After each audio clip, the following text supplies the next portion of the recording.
Bakristo bavandimwe, Kristo Yesu akuzwe. Nk'uko mwabyumvise mu matangazo, komisiyo y'umuryango ifatanije na Padiri Mukuru irabashishikariza kuzitabira icyumweru cy'umuryango. Icyumweru cy'umuryango kibangarukamwaka mu rwego rwa Kiliziya. Uyu mwaka kizatangira ku itariki ya 7 hanyuma gisoze ku itariki 14 ubwo tuba twizihiza Saint Valentin. Hari rero ibyo twifuje kubashishikariza kugira ngo mubimenye. Icyambere n'abayobozi bajya gufata noveni mu Bukarani kugira ngo abakristo bazashobore kuyivuga muri icyo cyumweru cyose. Noveni yo ntabwo izatangira kuri 7 ahubwo izatangira ku itariki 5 isozwe ku itariki 16. Izajya ivugwa nyuma ya misa ya mbere hano no mu miryango remezo yose uko bishobotse. Hanyuma icya kabiri tuributsa abakristo bose kwitabira ibiganiro biteganijwe.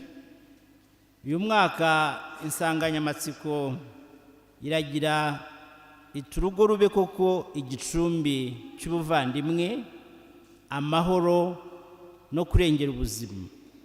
Murumvamo ibintu bitatu bikomeye: kwifuriza ko urugo rwaba igicumbi cy'ubuvandimwe, abashakanye, abana bakumvamo ubumwe n'ubuvandimwe, urugo rukaba intaho y'amahoro kandi urugo rukabamo ubuzima. Ibiganiro rero biteganijwe mu byiciro. Ku itariki ya 8 hazaza abafianse, abategurirwa kubana, wongeyeho abashakanye bakiri bato, abajene mariye. Mwumvise itangazo, bazaza kuri ya tariki 8 azaba ari kuwa 6. Urubyiruko ruzaza ku itariki 11 z'ukwa 2. Hazaba hari misa y'urubyiruko uko bisanzwe, ariko turabashishikariza kuzaza ari benshi bakumva inyigisho yabateganirijwe. Hari ubwo dutumira, kuko ibyo biganiro byose bizatangwa n'abapadiri banyuranye. Padiri akaza akabura abantu, ntabwo aba ari byiza. Ibiganiro bizajya bitangira saa 11:15 bisozwe n'igitambo cya misa. Abandi tushyira mu byiciro n'ingo z'abashakanye hamwe n'ingo z'abapfakazi, bo ikiganiro bazagihererwa hamwe. Kizaba ku itariki 12 z'ukwa 2, azaba ari kuwa 3.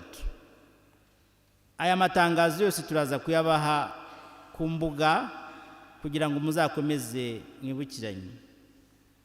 Icyiciro cya 4 ni abakobwa bafite abana.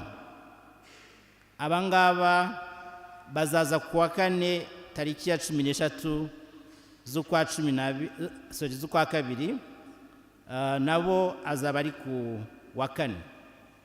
Ibyo byiciro uko ari 4 muzubahirize gahunda uko yabateganirijwe, bizajya bitangira saa 11:15. Hanyuma icyumweru cy'umuryango kizasuzwa na Saint Valentin ntagatifu. Saint Valentin ntagatifu ndashaka kwisobanuramo kuko abenshi batayumva. Hari abantu bibera igikomere ntibazi. Uyu munsi ntabwo ari umunsi wo gukundana nk'uko mubizi abagabo n'abagore mwabwirana undi amagambo yo kumubeshya ngo ndagukunda imitsi karega, ndagukunda nkabura uko mvuga. Ntabwo ari ibyo. Uyu munsi ni umunsi wo kuvuga urukundo Imana idushakaho. Uyu munsi kandi uhuza ibyiciro byose. Uhuza urubyiruko, ugahuza abasore n'inkumi bakuze batigeze bafata icyemezo ku muhamagaro, ni ukuba batarashaka. ugahuza abashakanye bari kumwe, ugahuza abafiyansi bifuza gukomeza iyo nzira hamwe, ugahuza abapfakazi bazirikana ko urukundo bagifitiye ababo rugikomeza, ugahuza abihaye Imana, ababikira tuba twabatumiye bose hamwe n'abapadiri, hanyuma ugahuza n'abakuze, sogokuru na nyogokuru. Ikiba kigamijwe ni ukugira ngo tuvuge urukundo rurimo ineza, urukundo rurwanya ikibi, urukundo rurimo ukuri, urukundo rwitanga rukitangira abandi, urukundo buri wese akeneye kugira ngo tube mu isi nziza. Hari insanganyamatsiko rero twabatoranirije irabatera amatsiko kugira ngo muzaze. Iyo nsanganyamatsiko iragira iti mukundwa nkunda unkunzi kuko nsa n'Imana. Ngira ngo hari icyo mwumvamo. Mukundwa nkunda unkunze kuko nsa n'Imana. Nkunda atari ibya nyireruresho, nkunda atari ukumbeshya, kandi unkunde kuko nsa n'Imana. Mutekereze urukundo tuba dushaka gukunda Imana. Imana se tuyibona hehe? Ahubwo tuyibona muri mwe mwese muri hano, n'abo duhura, n'abo duturanye, n'abo tubana. Nituramuka dukundanye gutyo, Imana tuzaba tuyikunze. Muzaze rero muri iyo nyigisho izaba kuri Saint Valentin saa 11, hanyuma saa 12 hazaba igitambo cya misa. Muri iyo misa by'umwihariko tuzasabira ingo, hazabamo amasengesho y'umwihariko yo gusabira ingo kuko ingo zifite ibibazo. Ni muri urwo rwego ushishikariza ingo zifuza gusubira mu munezero. Ndashaka kuvuga ingo zagize ibikomere zizitabire iyo misa yo kuri Saint Valentin, bazatahana impamba yo kongera kubasindagiza.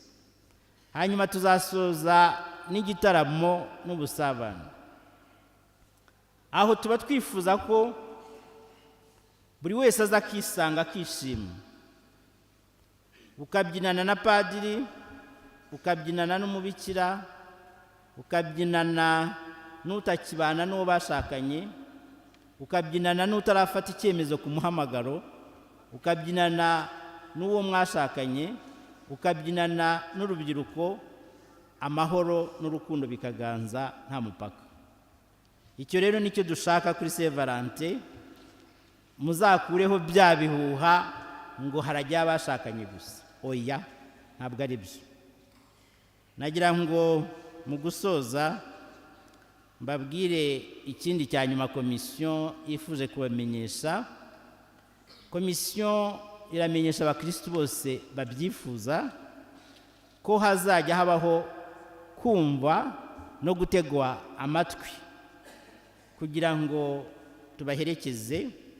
Bizajya bikorwa n'abakristo bahuguwe, kandi umuntu azajya afata uwahisemo bitewe n'uwo yiyumvamo, kandi bizajya biba buri wa kabiri wa buri cyumweru guhera saa 8 mu biro bya komisiyo y'umuryango hano hejuru y'ibiro by'abapadiri.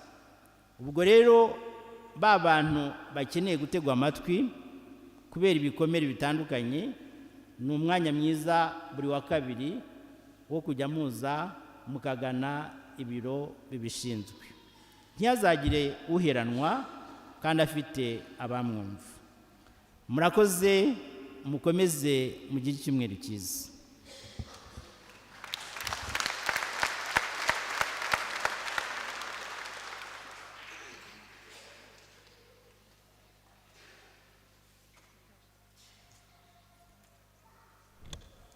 Kristo Yezu akozwe.